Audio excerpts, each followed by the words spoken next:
Rain turns the highway into a dark mirror. Headlights stretch across the wet surface, and for a moment a pale figure seems to stand beside the guardrail. The driver looks again. Nothing. That small uncertainty is enough to begin a legend.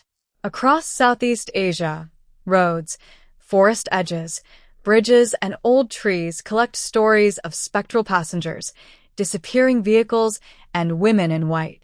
This episode is not a list of proven hauntings. No supernatural claim here is presented as verified evidence. Instead, we will ask how a location becomes haunted in public memory, why different places borrow similar figures, and what gets lost when a real road is reduced to a ghost story.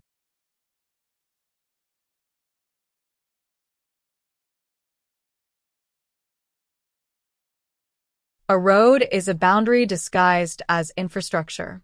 It carries people between home and elsewhere, light and darkness, settlement and forest. At speed, perception becomes uncertain. Rain distorts distance. Fatigue creates mistakes. A reflection appears and vanishes before the mind can test it. Roads also concentrate real danger: collisions, mechanical failure, isolation, and delayed help. Folklore turns those conditions into a memorable warning. Do not travel alone. Slow down at the bend. Respect the old tree. Listen when a passenger says something feels wrong. A ghost gives abstract risk a face. The story may be supernatural, but the behavior it encourages can be practical.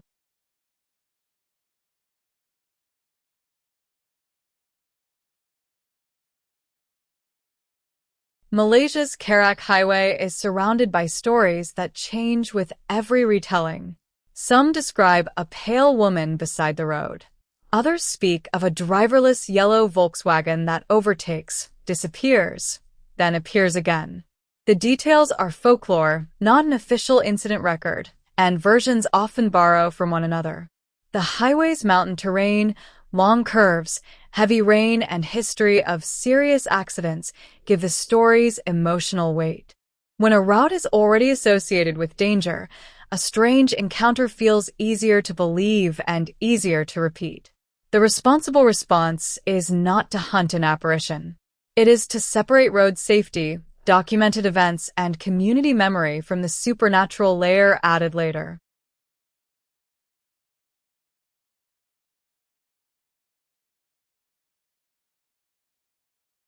Old Gombak Road offers a different kind of fear. The route runs close to dense tropical growth, and darkness erases the comfortable distance between vehicle and forest. Stories attach figures to bends, bridges, and places where the road narrows. Exact accounts vary, which is part of the lesson. A legend does not need a stable script to feel local. It needs a recognizable setting and a detail that can be passed on. A passenger who was not there before, a light following too closely, a face glimpsed at the window. Each teller preserves the location while changing the event. The road becomes an archive made of repetition rather than documents.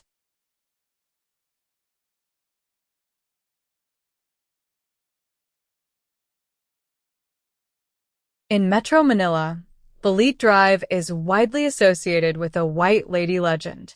The Balete tree itself already carries a powerful place in Philippine imagination, often linked in stories with spirits and hidden beings. Urban growth did not erase that atmosphere. It placed traffic, houses, and electric light around it. Versions describe a woman appearing in the road, entering a vehicle, or becoming visible only in a mirror. These are folkloric claims, not verified encounters. Their persistence shows how a modern city can keep an older vocabulary of haunted landscape. The street is ordinary and inhabited, yet the legend asks drivers to imagine that the old tree remembers something the city has forgotten.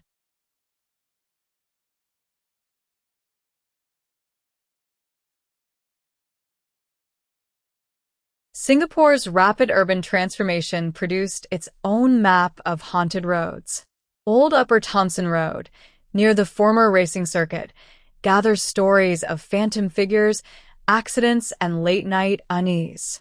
Old Changi Road draws on isolation, wartime memory, and the atmosphere of buildings and landscapes that changed faster than personal recollection.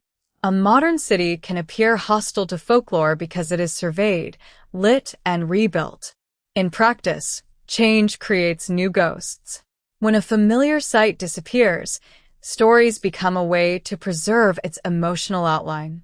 The apparition may be invented or inherited, but the sense of loss attached to the place can be entirely real.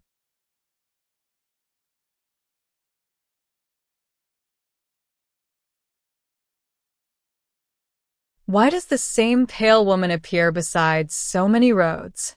The image is visually simple, emotionally immediate, and easy to translate between languages.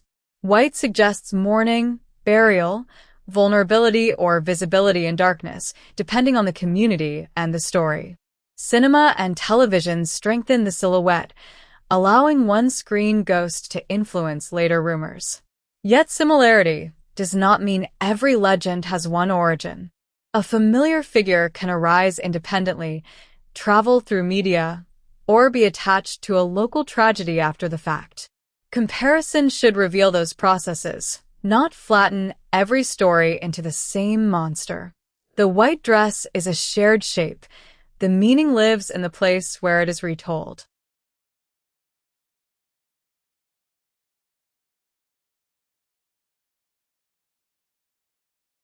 One person reports a strange light. Another remembers a crash. A third adds a warning once heard from a relative. Soon separate memories become one narrative with a location, a victim, and a rule. Digital sharing accelerates the process. A post removes words like perhaps and allegedly. A copied image supplies a face. Comments reward the most dramatic version. None of this means witnesses are dishonest. Memory is reconstructive, and people naturally organize uncertainty through known patterns. The danger begins when a legend is treated as evidence, used to accuse a person, or allowed to overwhelm the real history of a community. Folklore deserves attention precisely because it is powerful, not because every claim is factual.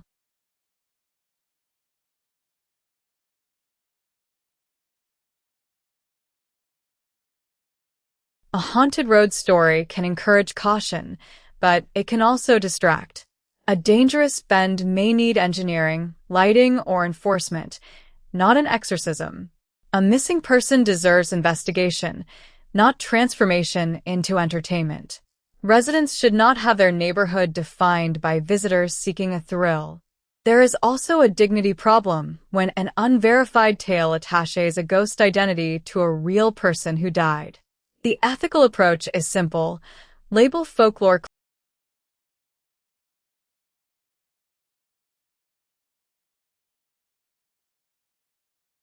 Return to the wet highway.